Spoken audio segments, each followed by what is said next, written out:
I turned that key and dropped this rock a little early, and it's still billions dead.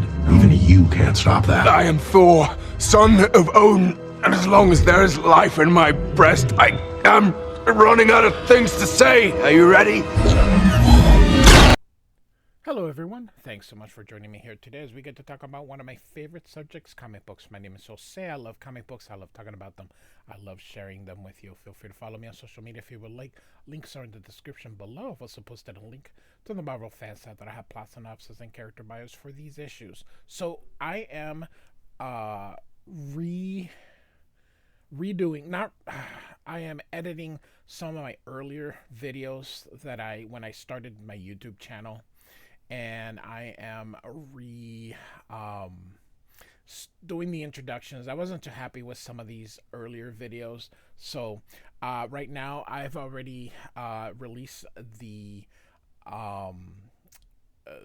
first 4 issues of Walt Simonson's run, and now I'm going to cover the next. So it's sort of like in a trade paperback, so it's a little bit of re-editing with sort of a new introduction per se. So we're going to be covering Thor 341, 342, 343, 344, and 345 on this video. And here we have a cover, the original cover here done by Walter Simonson. When I originally presented this, I used a different trade, and I decided to go with the one that shows the cover. Here we go. So, after all that happened previously with Beta Ray Bill, Thor is returning to Earth. And he is looking for, or he's not looking for, but he's going to be going to Avengers Mansion here in a second. I do want to show, people love this. This is the Chrysler building, and just look how tall he makes it above everything else. And then, of course, the Twin Towers. The lettering here by John Workman. John Workman is the letterer that Walter Simonson prefers. I absolutely just love Simonson's compositions. So, alright. So, he's going to Avengers Mansion, and he's going inside. Now, this eventually is revealed, but they wanted to keep it a secret for a little bit because Secret Wars, the very first one, was going to be coming out. They didn't want to tease it, unfortunately. So these 3 panels will actually be revealed at a later time. Hey, I'm making a little edit. I have worked far ahead and realized that I never showed the actual panels. I said I was going to do it at another time, and I actually kept doing videos and realized I never showed you what was on those panels on issue 341. So these are the 3 panels that were cut out, and these were released a few issues later, and Marvel wanted you to cut along these lines and then paste it into those into that comic book.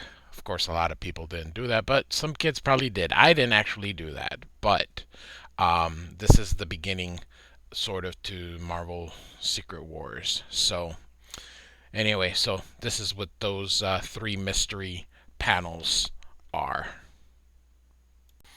Alright, so Lorelei is on Earth at the behest of Loki. She's looking for Fafnir the dragon. These 2 thugs come in, and she hypnotizes them to fight each other instead, and she walks away. And even though they don't show the fighting, you can see, she tells them to, and you can see it from the captions here. I love the fact that he just kind of uses that to keep the story moving. So here she is. She's arriving to get Fafnir. Fafnir is upset that she disturbed her slumber. She's going to try to hypnotize him, but he in turn hypnotizes her. And I want to show you this panel because you can really see it really well here when it's big. It's just a repeat of this one. It just keeps repeating and repeating and repeating. It's pretty cool. So, a couple of weeks later, Thor has arrived. He didn't fly. He took this little thing. I think it's pretty cool. Um, Nick Fury is not impressed because, of course, why would he be? And he's asking for help. And Thor feels something kind of like his Jedi sense. Here, I love this. This is just for the cheekbone, and they're just you see a lot of artists all the time, but I mean, I love how certain artists just make marks and they look good when they do it. I wish I had the confidence. I make these marks and my drawing looks dumb. They make the marks and it just reads well.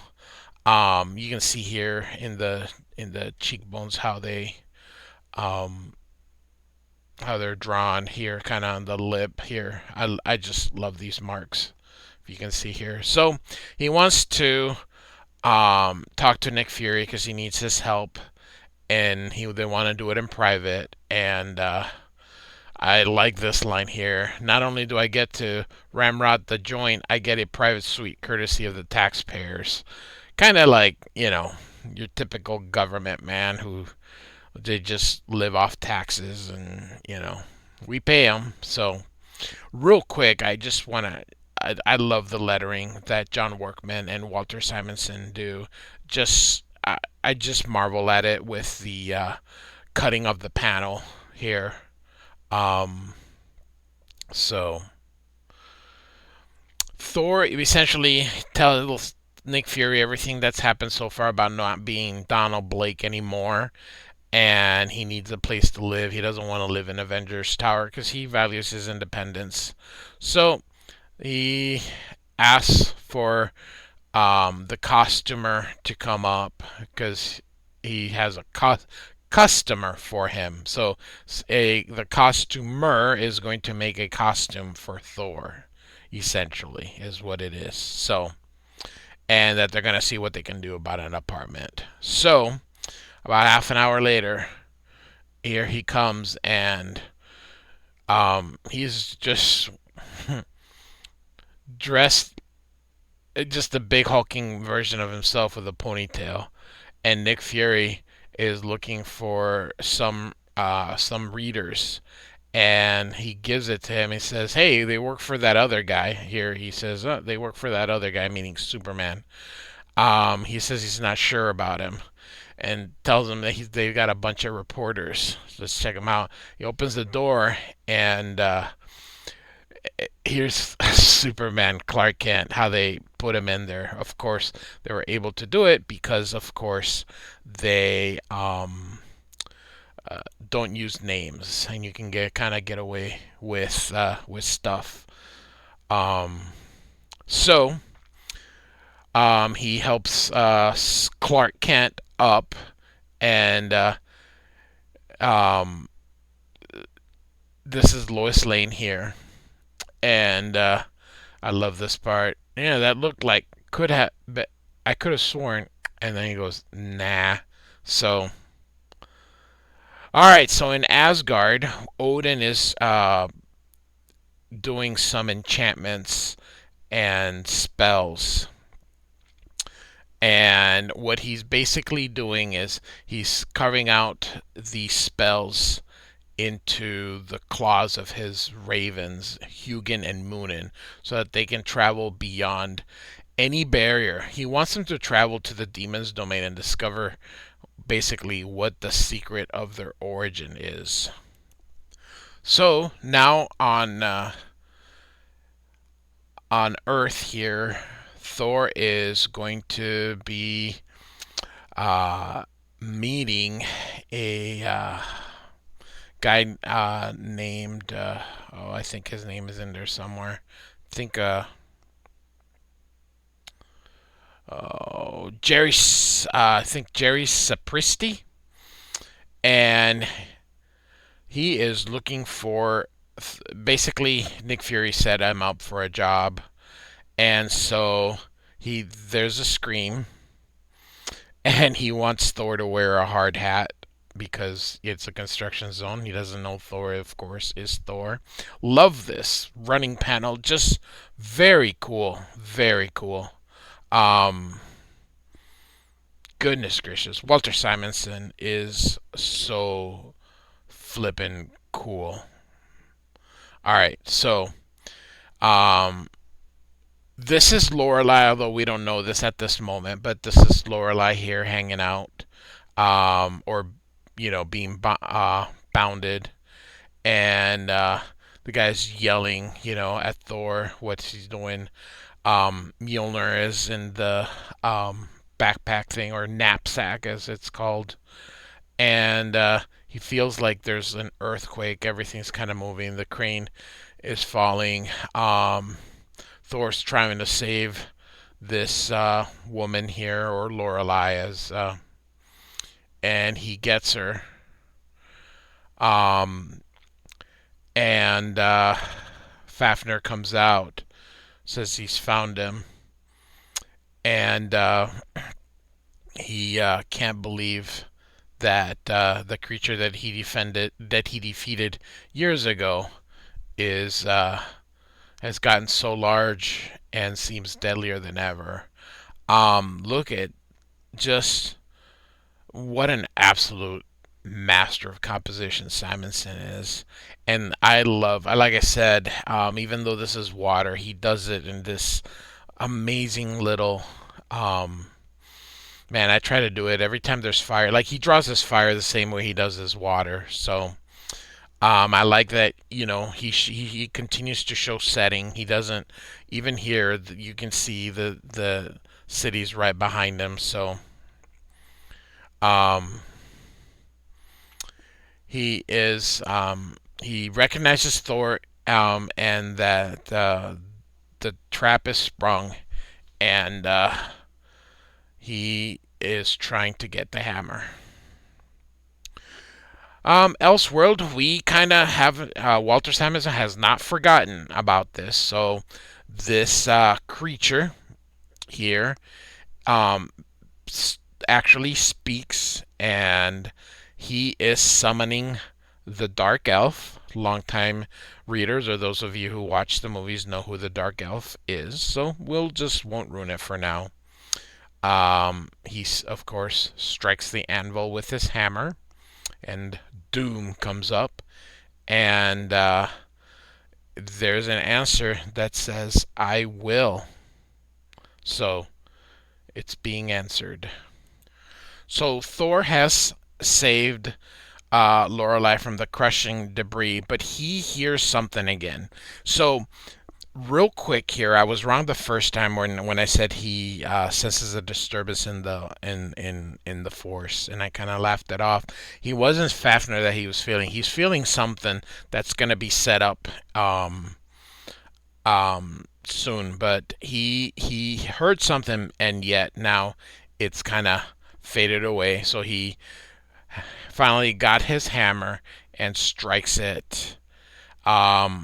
With Fafnir wondering what was that, and he thinks he's killed Thor, of course, but as we all know, Thor, this is his own title, and Thor's not gonna die in his own title.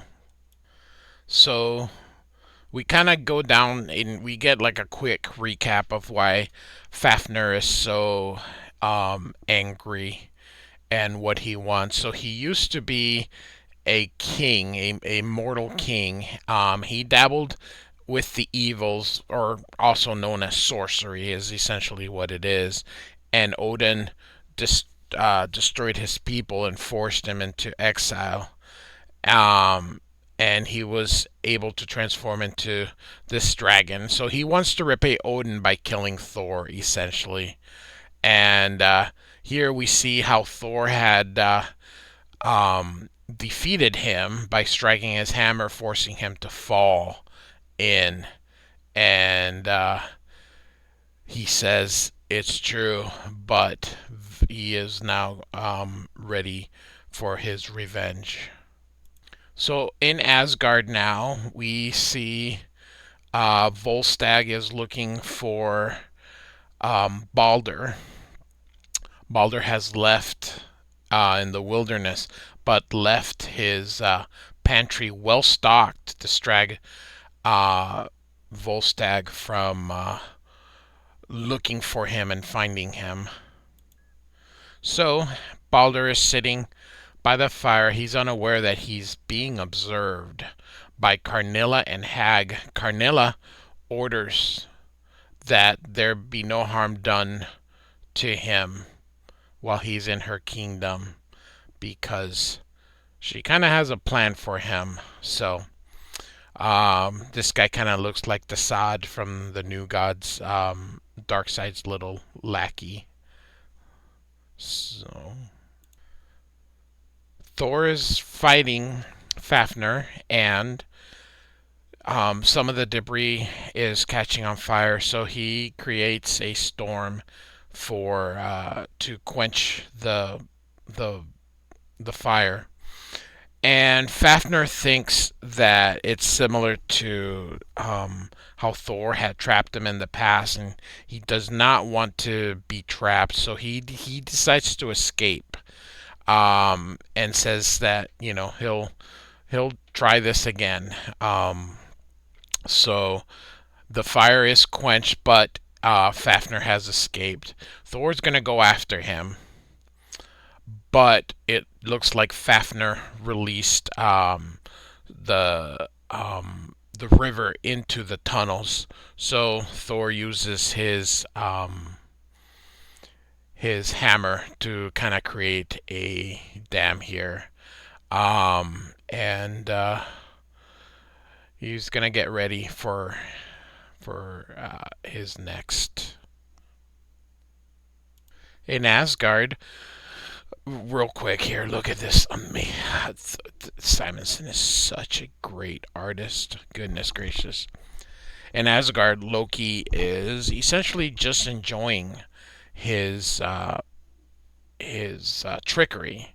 How he's able to make a game between Thor, Fafnir, and Lorelei.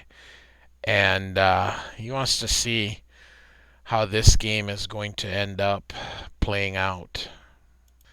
Back on Earth, Thor has changed back to I think Sigurd Jarlsson, very Scandinavian anyway. So he rescued Lorelei, who thanks him so much, and she falls back asleep.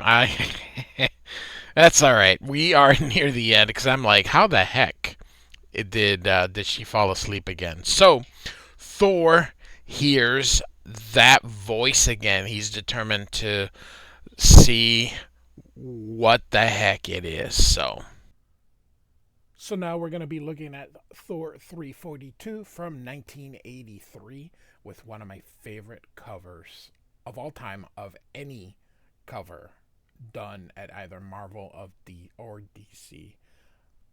It's spectacular. The magenta, the yellow, the orange, and then the figure here. It's just a beautiful cover by Simonson, who I keep mentioning in these videos, but is one of my favorite artists.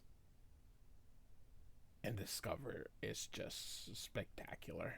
I could do a whole video on just this cover. So begin our story here and in Asgard, and what we have here is the realm of Valhalla. So Odin is going to join the fallen great warriors. This is the Asgardian version of heaven. I love the composition. I always do. When you hear me talk about Walter Simonson, I think that the guy is an absolute wonderful, wonderful illustrator here, and he just brings it so well. So it is inked by Terry Austin. Terry Austin is quite famous for his run in Uncanny X-Men with John Byrne. Terry Austin was the premier inker during this time, so he knows what he's doing. He works with a brush, and you can see it here that he works nice thick lines. So he complements Walter Simonson. Sometimes you kind of even forget that Walter Simonson is not inking this because he's really doing a fantastic job here. As like I mentioned, where John Workman and Walter Simonson are still the anchors of this, but we do get, like I said, we get a special guest in Terry Austin. So we have here Odin, like I said, meeting with the fallen warriors of Valhalla, and he has a premonition that they've been waiting for one more person, and they hope, Odin believes that that one person is coming through. So, um, like I said, Odin's a little worried at the moment for some reason, which will uh, kind of be explained later. And silly me, it doesn't appear later. Right here was he thinks that something else is coming, so he thinks that it is a signal that uh, once he arrives, that something ominous is going to happen. So back in New York, um, Thor and the crew he works with, uh, in his new cover identity, Sigurd Jarlson, they're kind of just looking through all this rubble when one of the paramedics says that the girl he rescued wants to see him. So Thor goes over there. She wants to thank him. She asks him if she lives in the city. He says in Brooklyn, and wants to thank him for saving his her life. And he's like, he kind of knows what that's gonna or lead to, and says, "Yeah, that's no problem." And the guy here says, "You dope. You didn't even get her name." And he's like, no, I didn't." But he kind of says enough. He hears someone is summoning him, so he is going to decide that he's going to find out. So of course he hits his hammer, and off he goes as Thor to go see what's going on. Um, Here you can definitely see that it's not Simonson inking it, but Terry Austin, like I said, Terry Austin is highly um, sought after. So, and very popular inker during this time. He was John Byrne's inker of choice in the X-Men. So, um, he is not doing a bad job, and I love artists that use or with the thick brush. It is my preferred. I just love the thick brush that he uses here. So we uh, now go back to the another realm here. So if you remember from last issue, Thor sent his ravens here, and this creature here, I know who he is, but I'm trying not to spoil. If you've been kind of following me, I've been going through all of Walter Simonson's Thor run. So I'll let you be surprised when you see him. You might not. Some of you may have already read it. This is, after all, from the 80s. But he sees them, and it decides he is going to give the first blow to against Asgard. So, and suddenly, as he always does, he Doom has been the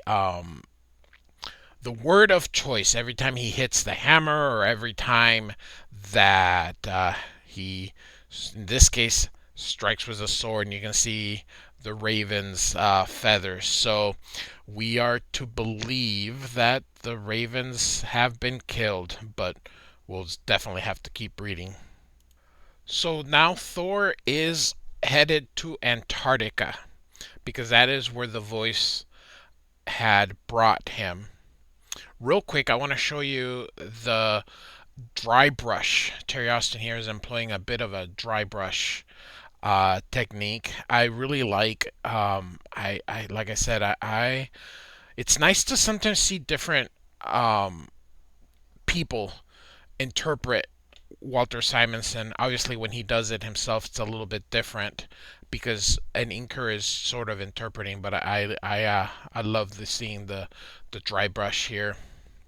So he is heading through Antarctica and discovers like a temperate area. Now, longtime readers of Marvel know that the Savage Land is in Antarctica. It's like a area where there's still dinosaurs and um, different creatures. Um, and Thor here is surprised because he sees a village, a Viking village, and he doesn't see anyone. He does see a pot of stew. It is cold, but it is fresh, and he says it tastes pretty good. Again, you can definitely see it's not Walt Simonson inking himself, but Terry Austin is doing a good job. So he is getting closer and sees these graves. So these are all graves from Vikings, and he notices that everything points toward this direction, toward this cave. So Thor's about to head in there. Thor, of course, walks in when that door is slams behind him, all closed, and he sees all these arrows pointing at him and coming toward him.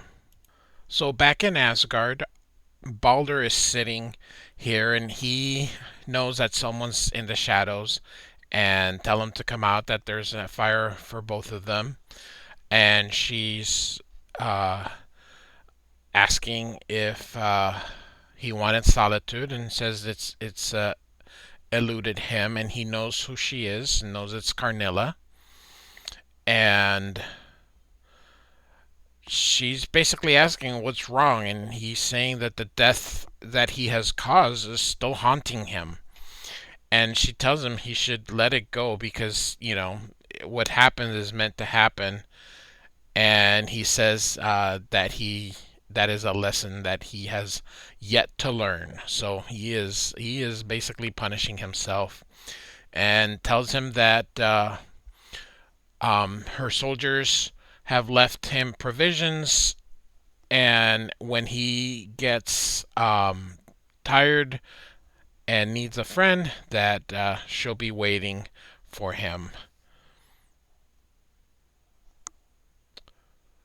So, back on Earth, Thor disposes of the arrows or spears, and there's more traps. So, here some boulders are gonna fall on him. He avoids them and sees that other people have not been as fortunate as him in avoiding the traps. So Thor kind of makes his way, disposing of the traps, or as he kind of keeps going through, and kind of Indiana Jones and the Last Crusade. But again, this is before that. So Walter Simonson was a man ahead of his time, because I believe Indiana Jones and the Last Crusade was in '89, and again, this was from '84. So he finally gets through all the traps and finds a warrior, uh, and asks him who he is, and Thor introduces himself and goes to fight and removes the helmet, and he goes, "Oh my goodness, I can't believe who this is." But of course, we're going to have to wait for the revelation who it is, because Fafnir is in New York, still angry. So Fafnir is doesn't want to hide anymore and says, he can beat Thor, and he comes out screaming, demanding Thor be brought to him. Again, look at this nice thick line. Terry Austin definitely is complimentary to Simonson, and I believe this is the only time they ever worked together, from my knowledge. I know he's worked with Bob Wysack before, quite a few times, but I'm not sure if he's ever worked with Terry Austin more than one. I'll have to find out. I know most of the time Walter Simonson works with himself. On X Factor, I think he only did pencils, and I think Bob Wysack was his inker of choice there. But Terry Austin, not a bad job. So Lorelai is making a potion for Thor here, and real quick here, some of the stuff is saying that some of the senators are saying that Fafnir, they don't know it's Fafnir, but that he's a Russian, a tool of the Russians, and paleontologists have not been able to identify what he is. But she has a plan for Thor, which will be revealed at a later time. So it's now revealed that Thor was fighting an old man, and the old man wants Thor to kill him, but Thor, of course, refuses. He doesn't kill old people.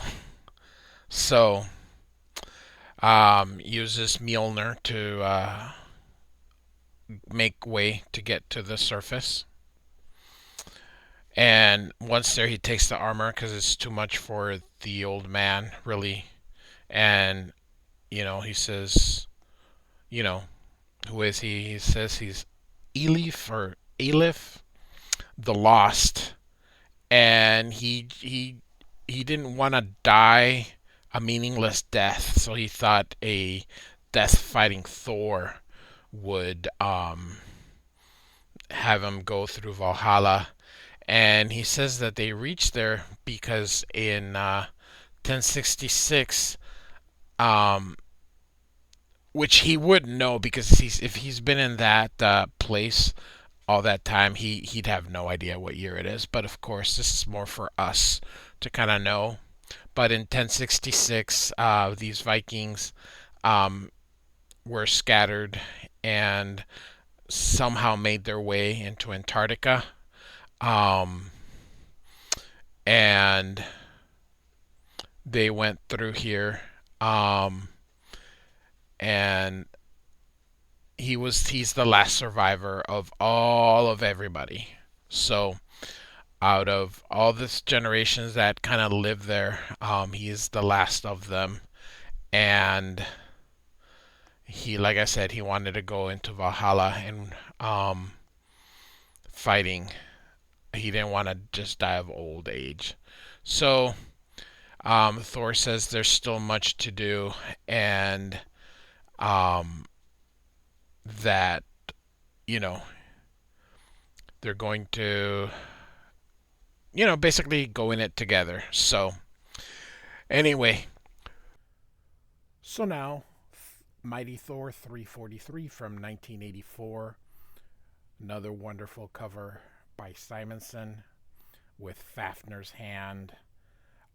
Here we have Elif and that Black Pegasus, whatever the horse's name is, and just wonderful. Walt Simonson, phenomenal guy. So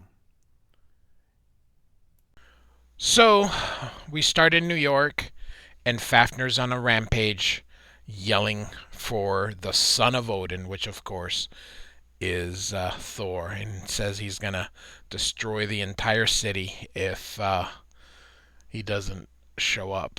So Great lettering by John Workman Jr. Just absolutely.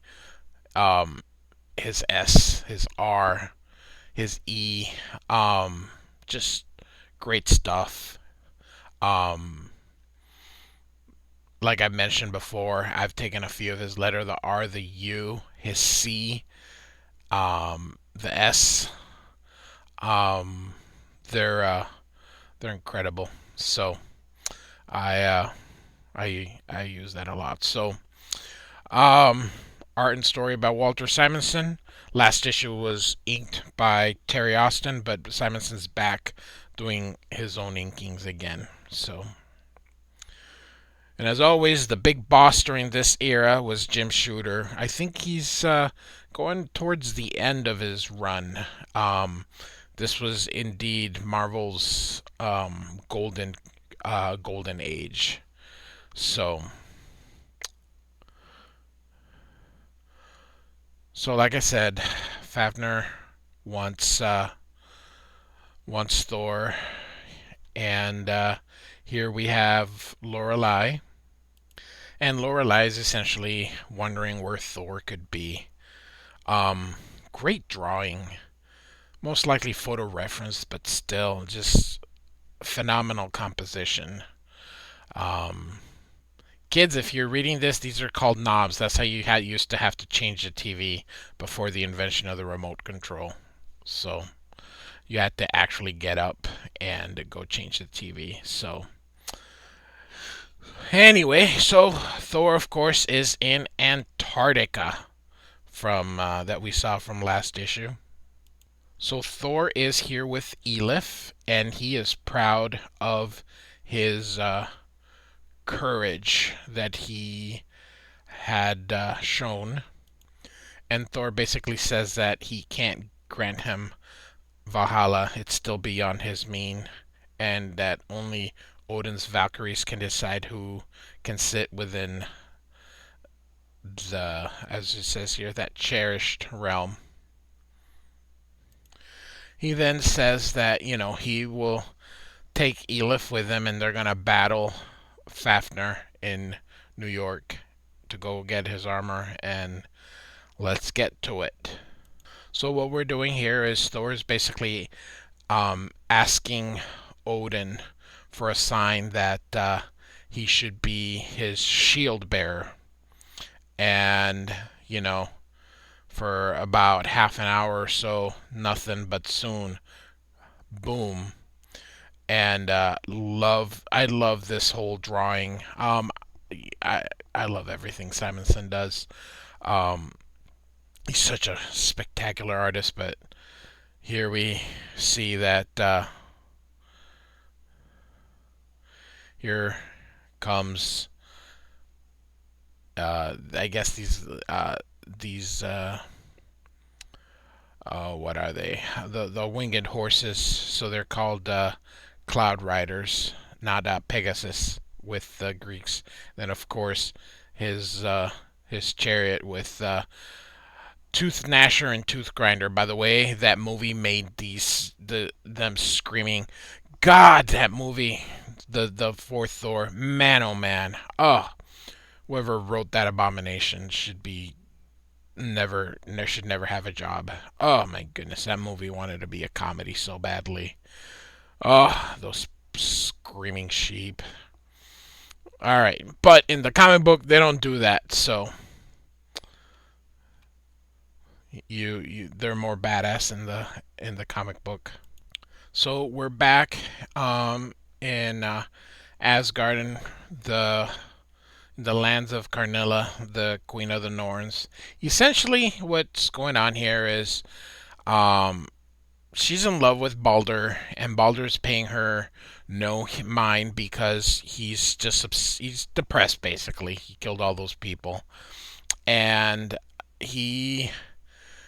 she thinks that Balder is being manipulated by Loki. So, um, it's essentially what's going on here. She's like I said, she's in love with him. So, um, Right here is where you kind of get that whole sense. So back on Earth, basically, Elif is uh, kind of his courage is waning. He's kind of remembering his old age and everything, and he's losing his courage. And Thor kind of rails him, um, and calls for the warrior that lifted the weapon against the mightiest fighter in Asgard and dare, to test his mettle against mighty Thor. So, Thor's a good person. Thor basically um, is you know making him a little bit braver here. So Thor basically tells him to touch his hammer, and he feels the fire of youth going through him. He feels valor and bravery, and gets on the horse and sees someone here, which we all know who it is. And he asks him, what's he doing there? So the old man blesses his spear,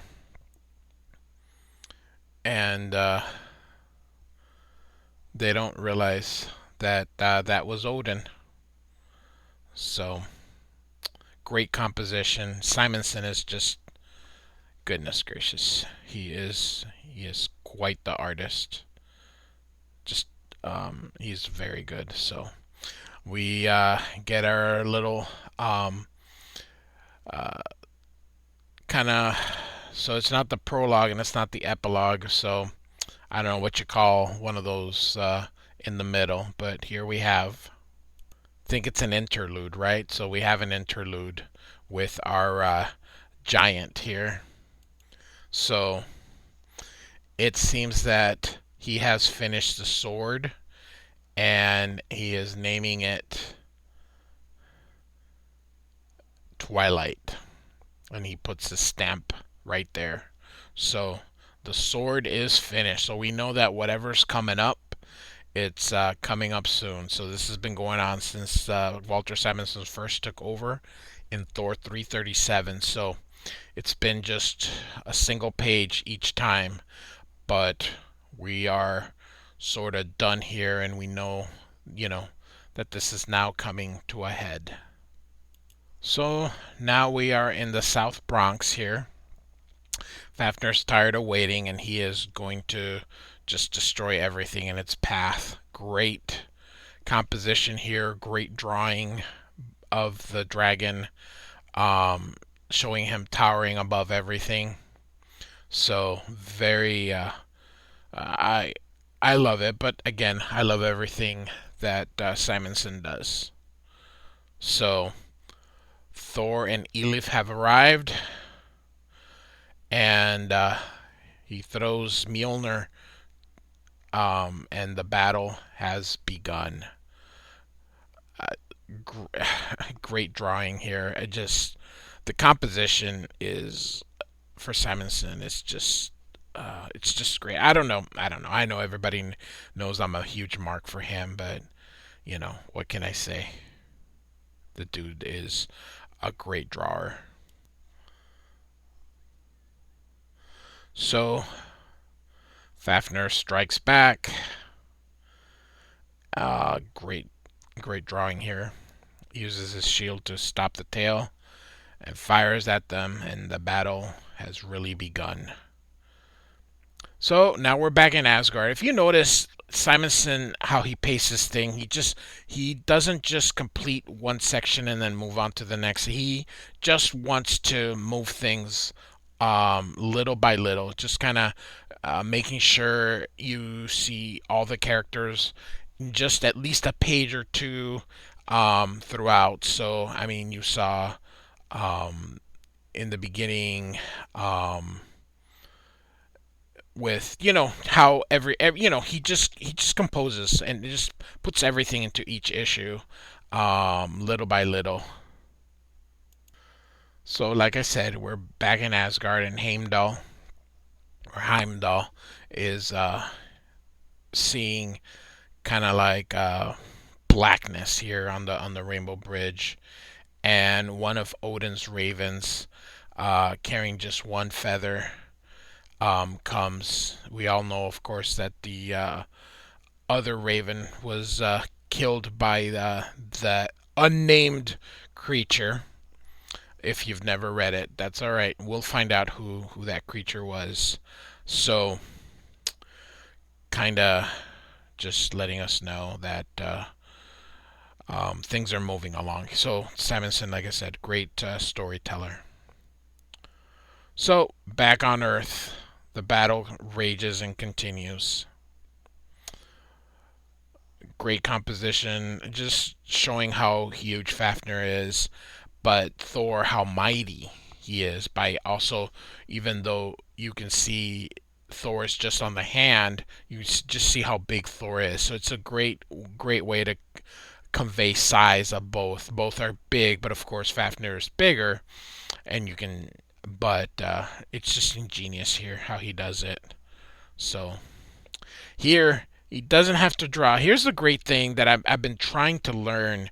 You don't have to draw every building. You just need enough. You can tell this is New York. This was the Twin Towers at that time. And because one was farther back than the other one, you always draw one bigger than the other. That's how that's why, even though they're the same size, that's how you convey that one is behind the other. So, or a little bit behind the other, by just doing that little bit of size here. But look at this. Great composition here. So the dragon is, of course, not relenting. Elif is feeling a little too brave. He's not really listening to Thor. But he really should listen. And he falls off his horse and crashes. And Thor becomes distracted, and he hits the chariot. Great drawing here. Looks a little bit like Ronald Reagan. Hits Thor. You can see he hit Thor hard. How he uses this to convey that he hit him hard. Very simple. You can see everything again without drawing everything. You can still, your mind fills in all the blanks and all the spots here.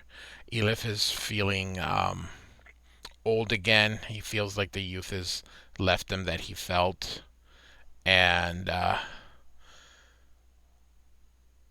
Elif just says he basically was gonna hide, but he's like, no, Thor's not gonna die because he could not perform his duty. So off he goes and says that he can't throw it. So he's basically gonna be the weapon itself. He's gonna hold it and send it to him, and hits him. Fafnir is not amused, smacks him,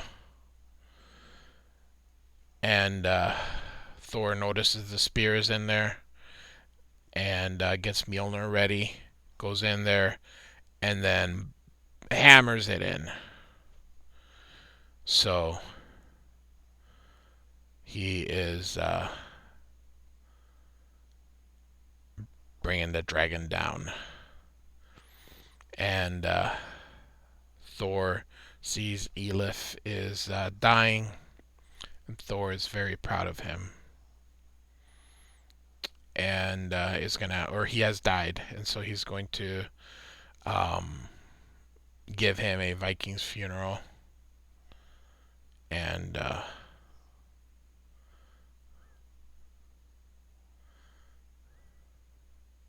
so Viking lore. I guess they used to burn a dog with the people. And I'm glad that doesn't exist. We're cruel enough to animals as it is, but he is sending Fafnir to burn with Elif, and calls on the lightning. And now here come the Valkyries. Thor has created a pyre here. And now Elif has gone to Valhalla. Great, great splash page. Great. Well, it's not a complete splash page, but it's pretty big in here, and great composition.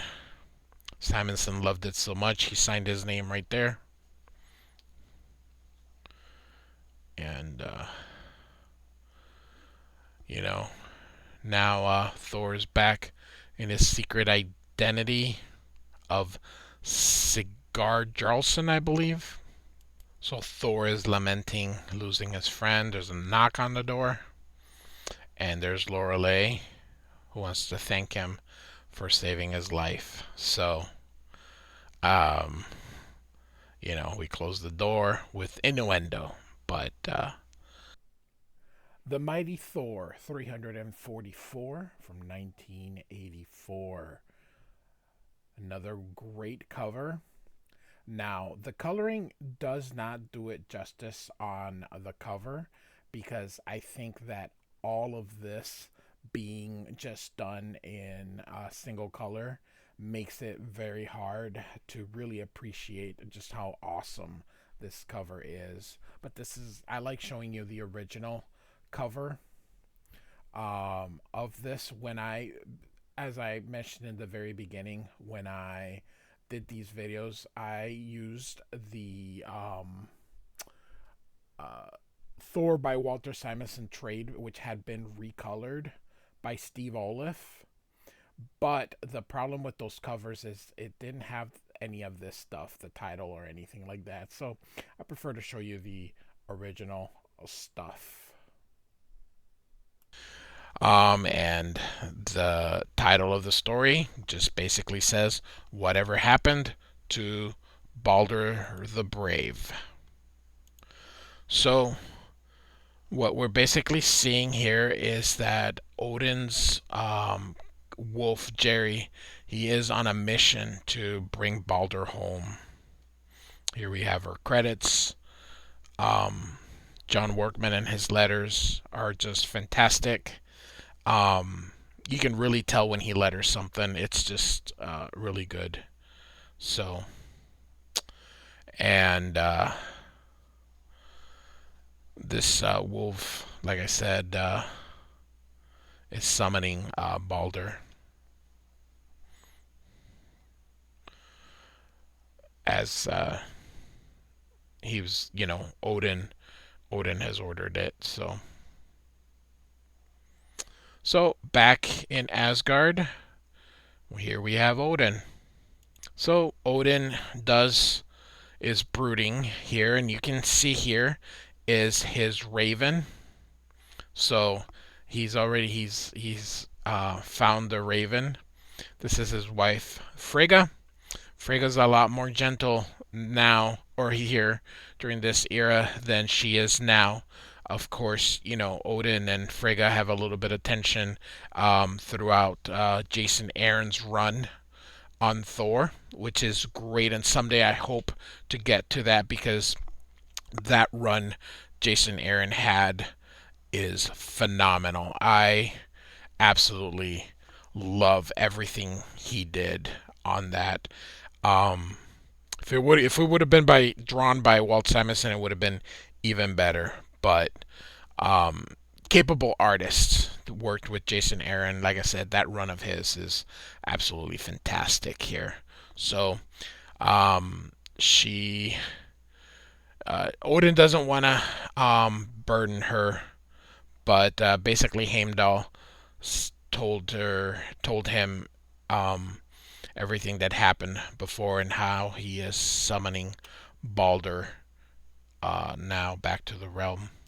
So when he arrived from Earth, Heimdall was waiting for him and took Odin to his home uh, by the bridge where the raven was waiting for him. I think this raven is Munin, and the two spoke for a bit.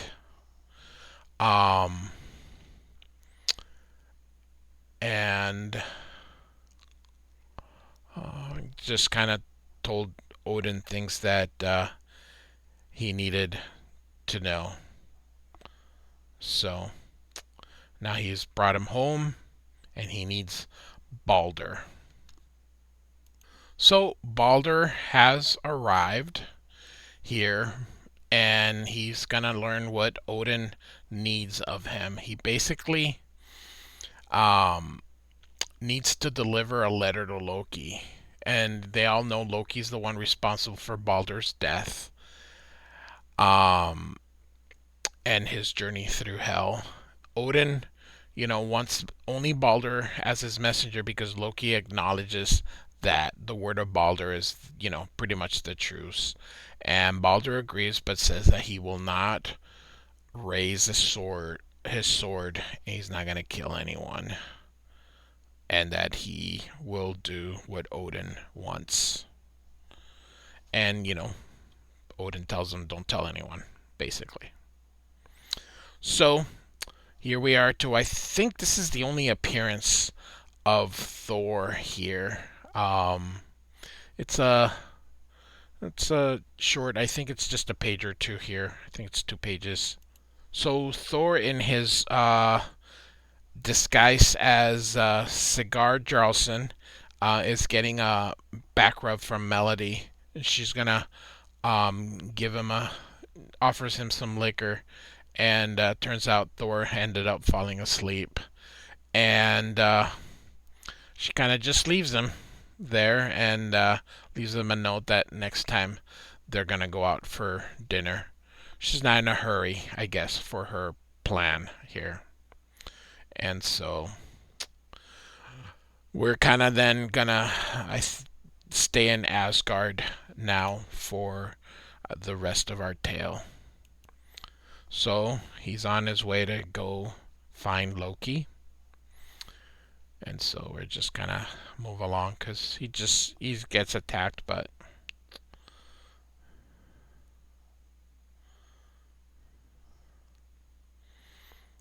going to the castle of Loki. I really, really love. It'll show up again, but this is such a cool idea. I have tried to incorporate this into some early drawings that I had done, and goodness gracious, I could steal everything from Simonson. Just really cool. And we have another interlude here with this sword now. I love this. Doom just cut there by the sword. So Loki has Balder, and the Dark Elf is here. So for those of you who remember the second Thor, this is Malekith, and Malekith is huge during Simonson's run. Anyway, he tells the demons to go ahead and kill Balder, and that Loki and him have businesses.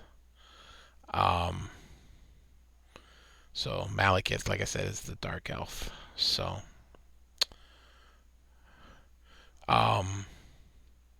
Balder's telling him he has to listen to him, and they don't want to listen to him anymore, so they cover him up, cover his mouth, and so they cut him, and he frees himself. He doesn't want to fight, but ultimately he's gonna have no chance.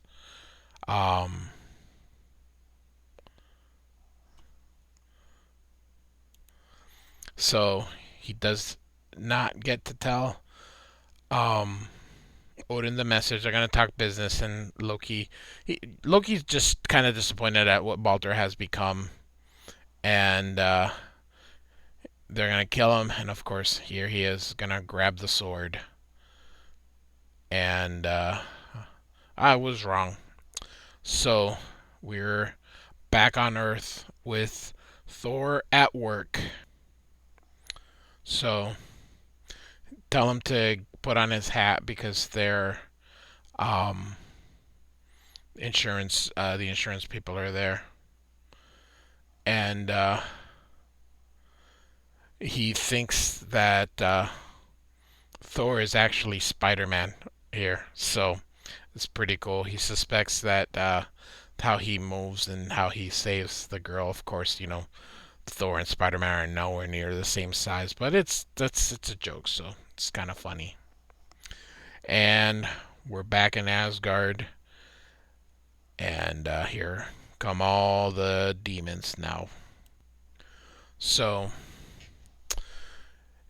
Balder basically tells them, "Let me pass, and I won't harm you." And he's begging them, but they're not having it. So fight it is.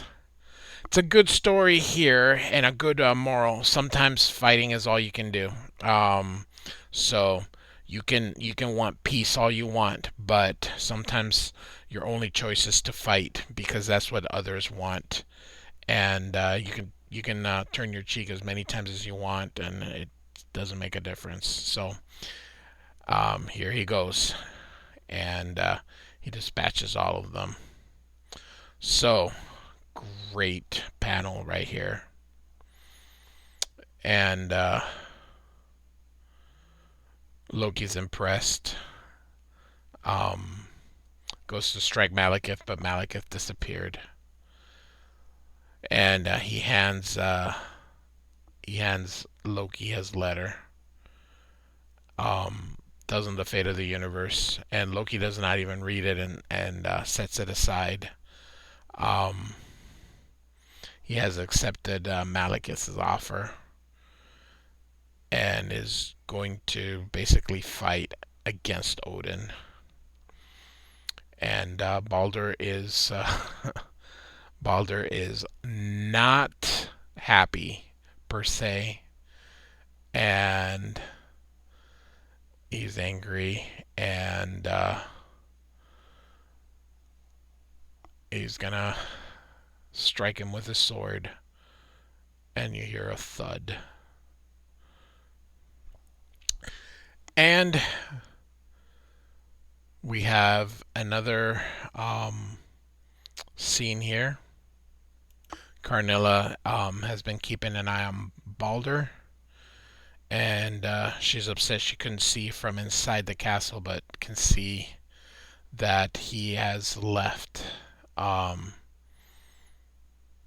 and she sees his look,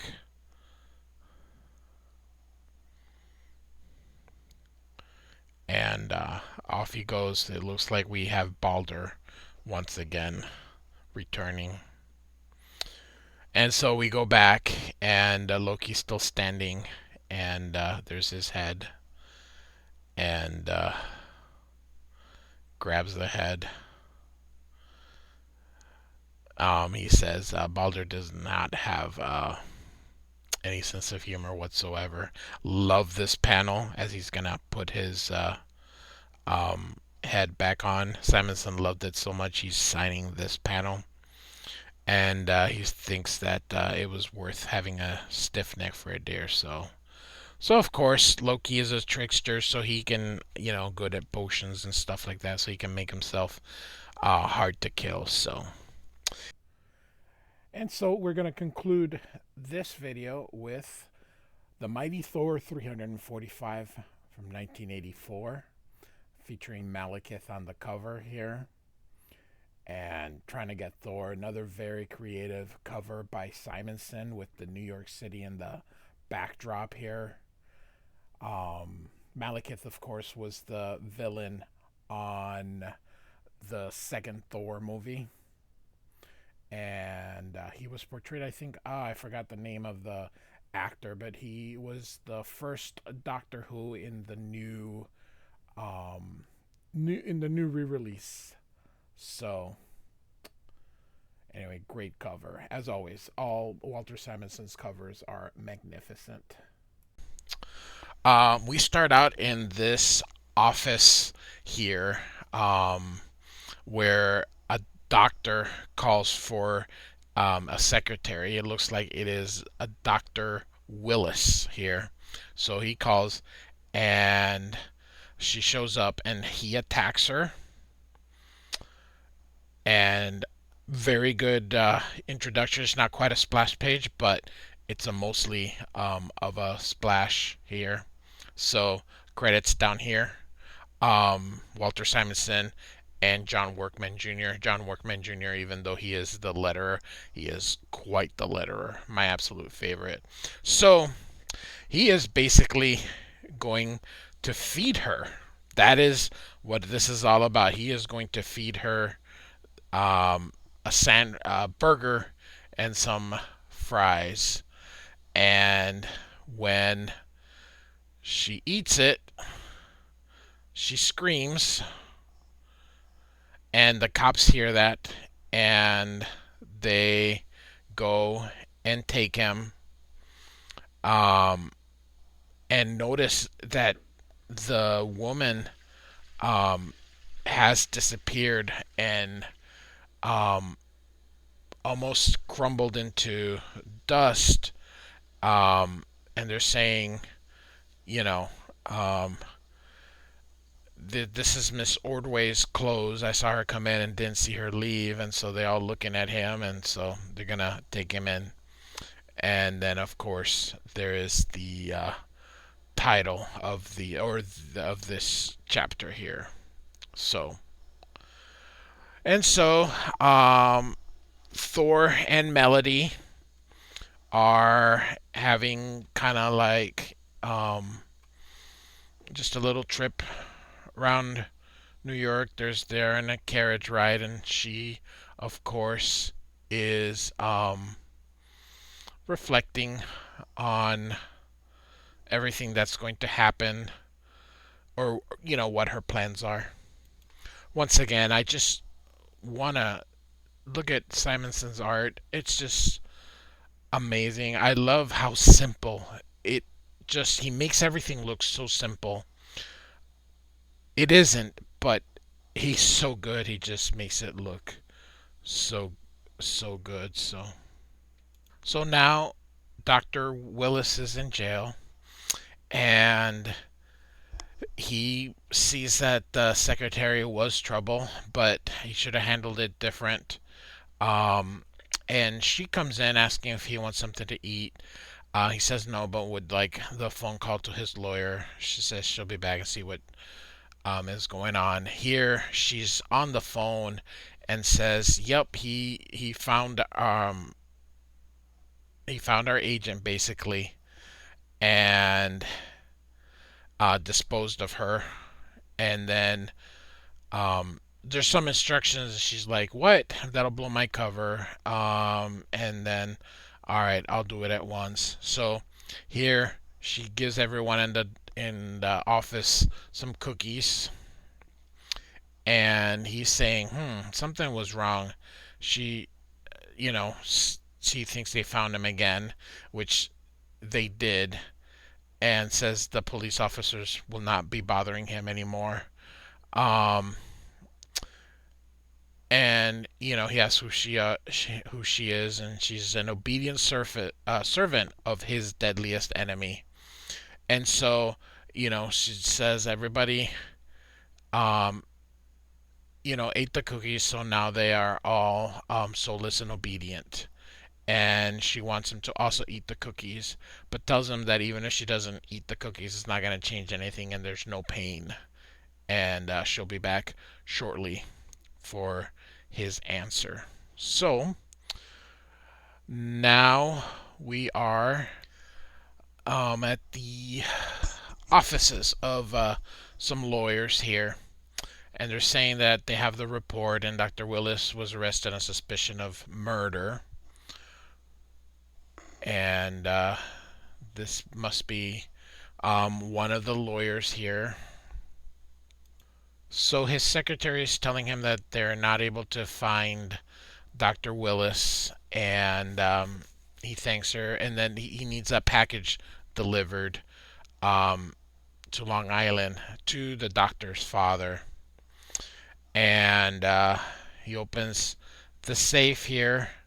Um, Says that they all knew that this day was coming, but he'll obey those instructions. So hands her the package, and now we are in Asgard. So basically, Balder has freed Silverhoof from his mission that we covered on the previous issue here.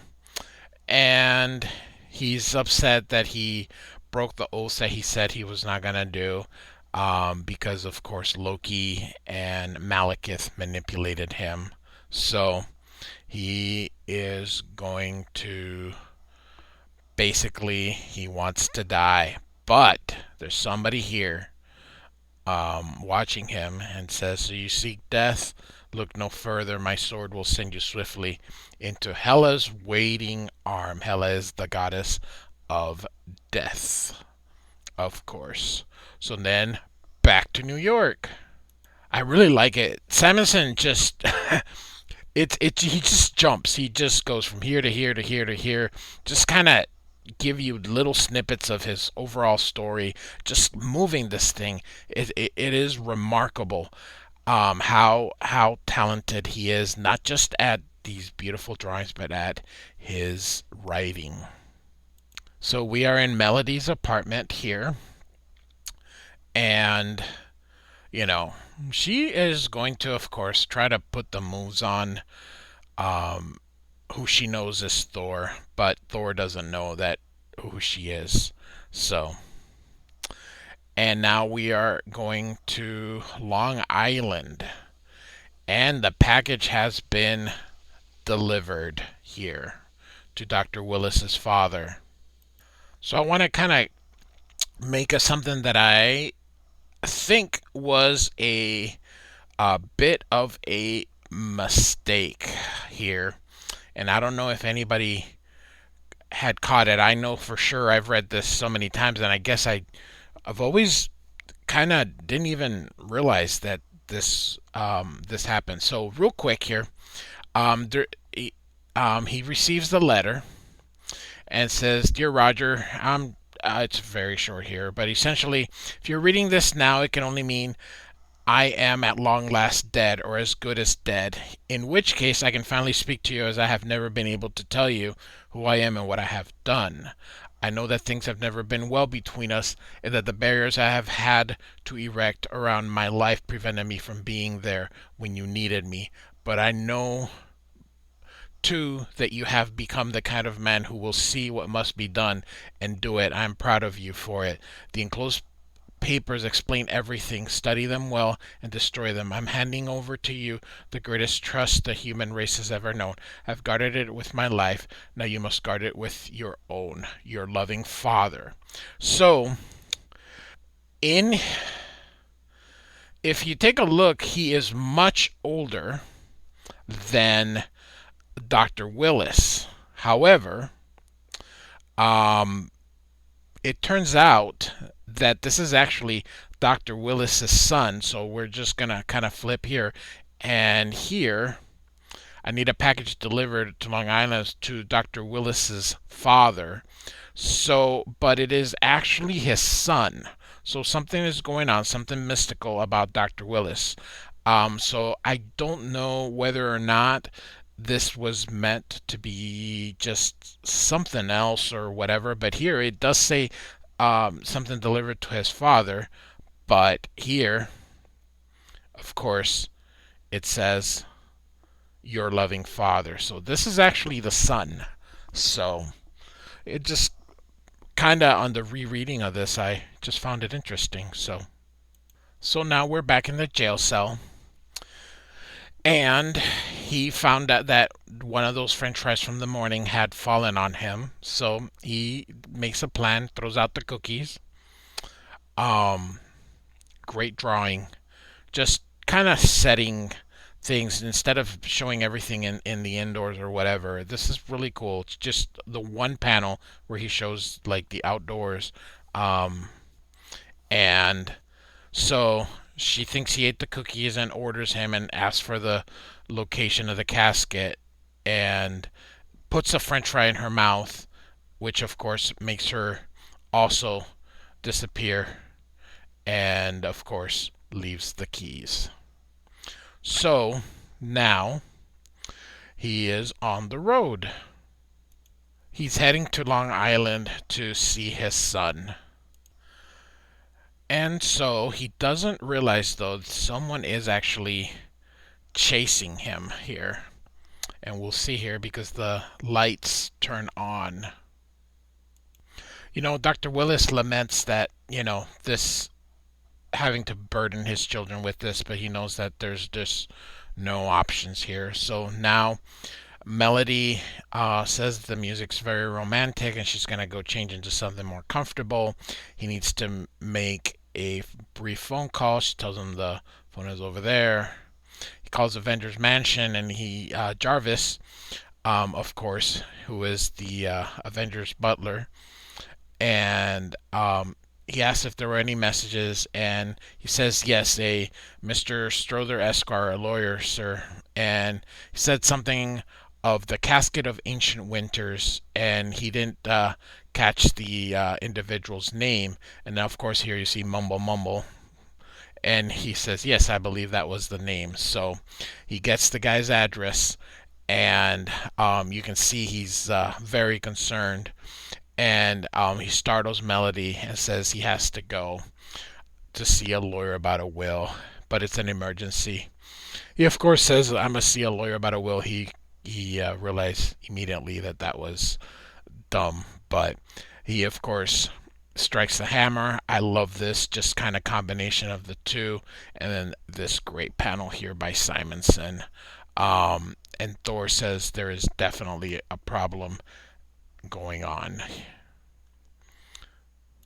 So Dr. Willis knows that he was being followed and he is running, trying to lose them. So he goes and forces them to get out of their cars to where the cars can't follow. They get out and need to get him. This guy here mentions it'll be the wild hunt for us if he escapes us again. So again, with that reference, it was referenced earlier in this issue. So he disposes of the first one, and then the second one. They're all running to him, and he is just running as fast as he can. A woman here approaches him on a sports car and tells him to get in and hurry. It's almost there, and they take off here, and it says, "Oh, you've been a lifesaver." So Thor now is going to go into that lawyer's office and basically the Thor wants to know a little bit more. The Dark Elf, and of which who is of course Malekith Malekith the Accursed from the second Thor movie. Essentially, Thor wants to know what's happening here and what's going on or why. So we're now back to the lady in the Ferrari. I think her name, she said, was Angel. And he's feeling very relaxed, and the music, it seems like he is falling to the music, and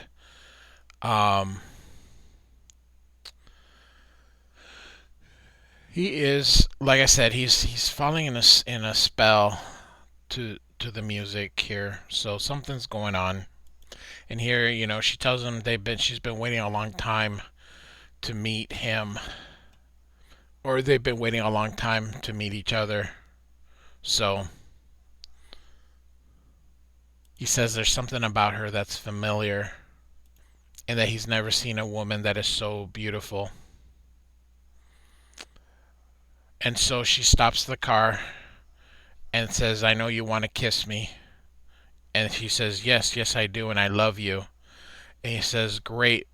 Tell me where you hid the casket of ancient winters. And we see that she is actually part of that group.